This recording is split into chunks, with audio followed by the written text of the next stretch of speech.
Bismillahirrahmanirrahim. Bagian umat Islam tatkala mendapatkan hidayah dari Allah, yang dulunya dia melakukan riba, yang dulunya dia berzina, yang dulunya dia melakukan perbuatan-perbuatan nista, sebagian di antara mereka tidak merasakan kalau itu nikmat. Mungkin dia merasa nikmat, tapi keluarganya merasa itu bala dan musibah. Kadangkala ada orang keluar dari riba, berhenti dari bank riba. Si anak ini keluar, dia berbahagia. Tapi orang tuanya, mungkin istrinya, mungkin pamannya, semua menyesalkan perbuatan dia. Kok bisa kau itu keluar dari sana? Karena dia pikir selama ini yang didapat adalah nikmat. Sehingga kalau engkau meninggalkan nikmat itu suatu kebodohan.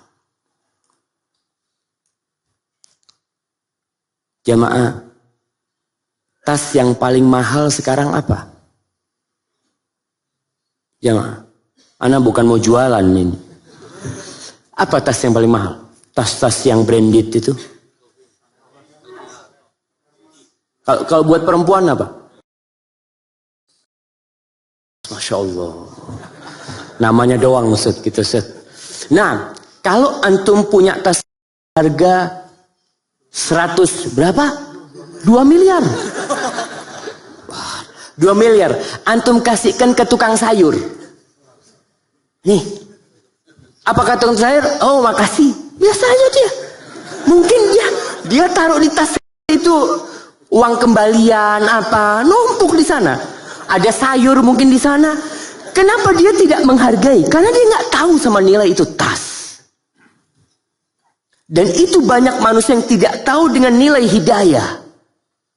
Sehingga dia tidak mensyukuri nikmat hidayah itu. Nikmat petunjuk.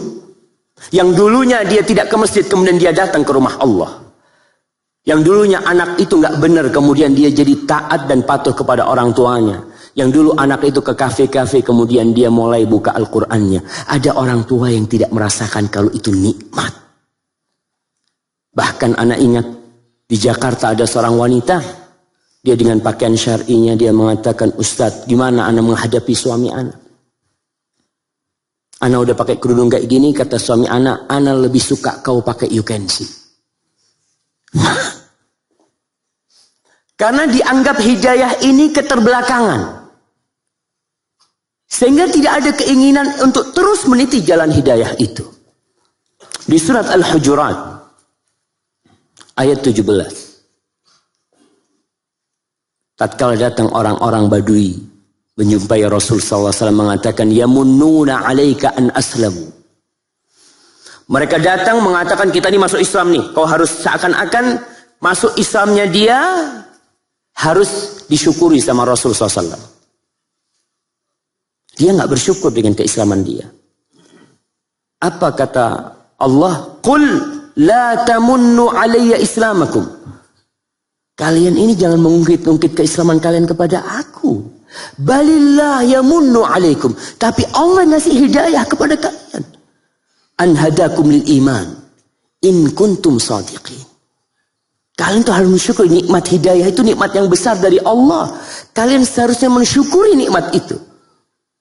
Bukan malah merasa telah berbuat baik kepada Allah. Ada orang-orang yang ketika dia sholat seakan-akan dia telah berbuat baik kepada Allah. La in ahsantum li anfusikum. Kalau kalian berbuat baik itu pada hakikatnya buat diri kalian sendiri. Ma'asyiral muslimin rahimakumullah. Bagi orang-orang yang tidak menghargai nikmat hidayah yang didapat oleh dirinya, atau oleh keluarganya, atau oleh anaknya, atau oleh istri atau suaminya, maka ingat bahwa nikmat terbesar yang Allah berikan sejatinya kepada manusia adalah hidayah. Kalau antum dikasih rumah itu hanya akan menyelamatkan antum di dunia. Dari panas, dari dingin, dari air, dari hujan. Iya, antum selamat di sana. Selesai itu selesai. Antum dikasih nikmat uang, Ketika umur antum habis, uang itu akan ditinggal. Tapi nikmat hidayah ini akan mengantarkan pemiliknya sampai ke surga Allah Subhanahu wa taala. Walaupun selama hidupnya dia menderita. Orang yang dapat hidayah selama hidupnya menderita, dikucilkan, diusir, miskin hidupnya. Rasul sallallahu alaihi wasallam menceritakan nanti pada hari kiamat. Beliau ingin memberikan perbandingan kepada para sahabatnya, kepada umatnya kita, tentang nikmat dunia dan nikmat akhirat. Nikmat akhirat ini hidayah. Kata Rasul SAW, yu'ta bi an'ami ahlil ardi min ahli dar. Pada hari kiamat akan didatangkan orang yang paling senang hidupnya di muka bumi ini, tapi dia penghuni neraka. Fayughmasu fin nari ghamsah. Kemudian dia dicelup. Satu celupan aja, dimasukkan kemudian dikeluarkan. Dimasukkan ke neraka lalu dikeluarkan. Dan orang ini ditanya, hal ra'aita khairan qat? Orang paling senang hidupnya di dunia. Gak pernah susah. Ditanya, engkau pernah melihat kesenangan gak dalam kehidupanmu? La. Ma ra'aitu khairan qat. Gak pernah aku merasakan kebahagiaan. Tidak pernah aku melihat kesenangan. Padahal dia orang yang paling senang hidupnya di dunia. Dan di dunia kita bisa melihat. Kalau ada orang yang hidupnya senang, kemudian dapat penyakit, dia lupa dengan 70 tahun pernah hidup senang. Bagaimana kalau dicelup ke dalam api neraka? Dan perbandingan yang lainnya. Didatangkan penghuni surga yang paling susah hidupnya. Mungkin sehari makan, sehari tidak makan. Mungkin dia cacat. Mungkin dia gak punya kaki. Mungkin dia tidak bisa berbicara. Orang yang paling menderita hidupnya di dunia.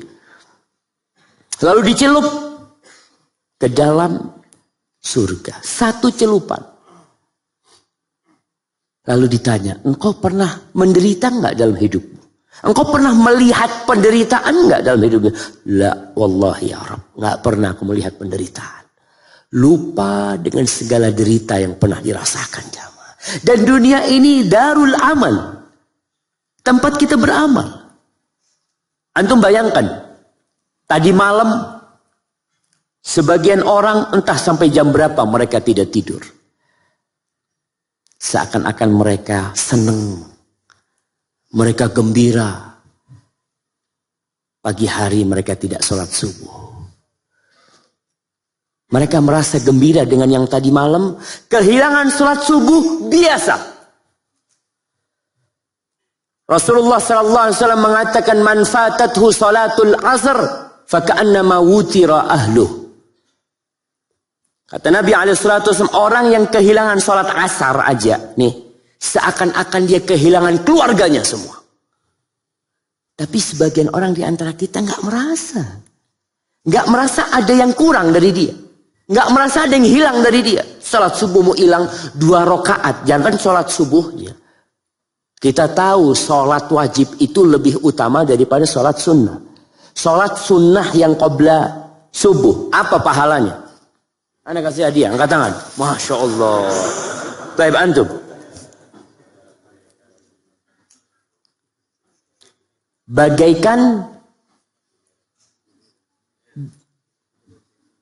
Bagaikan bumi dan seisinya. Ya kira-kira kayak gitu. Hah, bisa diterima jemaah? Bisa katanya. Nggak apa-apa, Anda kasih hadiah. Tapi salah jawabannya. Siapa yang benar? Nah, ya antum. Ya, enggak. Lebih baik dari dunia dan isinya. Bukan bagaikan dunia dan isinya. Faham? InsyaAllah. Kirim ke belakang sana jemaah.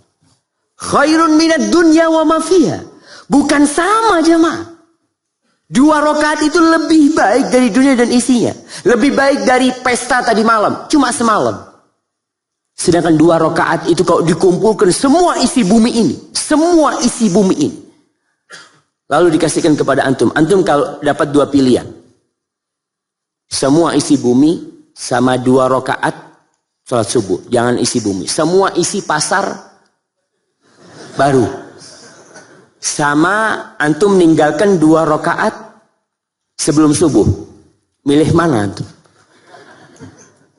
Dapat semua isi pasar baru atau dapat 2 rakaat sebelum subuh?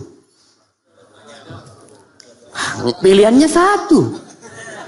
Antum mesti milih pasar baru. Karena besok kan bisa lagi Ustaz 2 rakaatnya. Yang ini belum tentu dapat lagi. Allahu Akbar. Allah mengatakan bal tu'thirunal hayatad dunya wal akhiratu khairun wa abqa. Itu kata Allah. Kalian lebih mementingkan kehidupan dunia. Kita nggak tahu besok bisa sholat, nggak tahu kita. Mungkin kita dapat semua isi pasar baru, malam mati.